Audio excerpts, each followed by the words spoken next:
بسم اللہ الرحمن الرحیم۔ سیرت طیبہ صلی اللہ علیہ وسلم، سبق نمبر 72۔ غزوہ احد کا واقعہ چل رہا ہے۔ نبی کریم صلی اللہ علیہ وسلم کی شہادت کی خبر جب مدینہ منورہ پہنچی تو مدینہ میں کوہرام مچ گیا۔ ایک انصاری عورت مدینہ سے چلی، راستے میں کسی نے بتلایا کہ تمہارے شوہر شہید ہو گئے، کسی نے کہا تمہارے بیٹے اور بھائی مارے گئے۔ اس نے کہا کہ نبی کریم صلی اللہ علیہ وسلم بھی باحیات ہے کہ نہیں؟ جب یہ بتایا گیا کہ نبی کریم صلی اللہ علیہ وسلم باحیات ہے تو کہا کہ کسی کے جانے کا کوئی غم نہیں ہے، آپ کی زندگی ہمارے لیے سب سے بڑی خوش نصیبی کی بات ہے۔ آپ کے قدموں کے اوپر تمام جانیں نچھاور ہے، جان، مال، عزت و آبرو سب آپ کے قدموں پر نچھاور ہے۔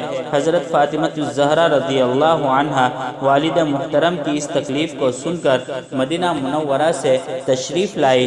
جب پہنچی تو دیکھا کہ خون برابر جاری ہے، بند نہیں ہو رہا ہے۔ حضرت علی کرم اللہ وجہہ پانی لا رہے ہیں اور زخم پر ڈال رہے ہیں، لیکن خون بند نہیں ہو رہا ہے، تو چٹائی جلا کر اس کی راکھ زخم پر رکھی گئی، تب خون بند ہوا۔ نبی کریم صلی اللہ علیہ وسلم ان تمام حالات میں بھی یہی فرماتے رہے کہ اے اللہ، اس قوم کی مغفرت فرما، وہ مجھے اچھی طرح جانتی نہیں ہے، میں تو ان کا محسن اور مشفق ہوں، میں تو ان کے لیے اچھا پیغام لے کر آیا ہوں اور یہ لوگ میرے ساتھ ایسا معاملہ کر رہے ہیں۔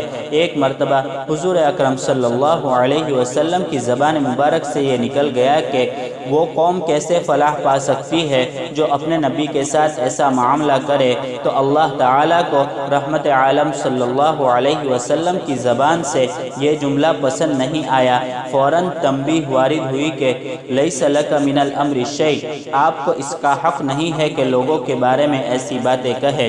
یہ نبی اکرم صلی اللہ علیہ وسلم کے لیے رفع درجات کا انتظام کیا جا رہا ہے۔ بہرحال نبی اکرم صلی اللہ علیہ وسلم نے لوگوں کو جمع فرمایا، شہیدوں کو اکٹھا کر کے سب کو اسی میدان میں دفن کیا گیا جہاں پر شہیدوں کا احاطہ بنا ہوا ہے۔ سیدنا حضرت حمزہ رضی اللہ عنہ کے بدن کے ٹکڑے ٹکڑے کر دیے گئے۔ ہندہ نامی ایک عورت نے منت مانی تھی کہ میں حمزہ کے بدن کے ٹکڑے ٹکڑے کر کے اس کے کلیجے کو چباؤں گی۔ اس نے کوشش کی لیکن وہ چبا نہیں سکی، البتہ اس نے ٹکڑے کیے۔ نبی اکرم صلی اللہ علیہ وسلم پر اس کا بڑا اثر ہوا۔ آپ نے اسی وقت حضرت حمزہ رضی اللہ عنہ کو سید الشہداء کا لقب عطا فرمایا کہ قیامت کے دن سب شہیدوں کی سرداری حضرت حمزہ رضی اللہ عنہ کے ہاتھ میں ہوگی۔ جب دفن کا نمبر آیا تو مسلمانوں کا حال یہ ایسا تھا کہ پورا بدن ڈھانپنے کے لیے بھی کپڑے مہیا نہیں تھے۔ سر ڈھانپتے تو پیر کھل جاتے، پیر ڈھانپتے تو سر کھل جاتا۔ نبی کریم صلی اللہ علیہ وسلم نے فرمایا کہ سر ڈھانپ دو اور پیروں پر گھاس وغیرہ ڈال دو۔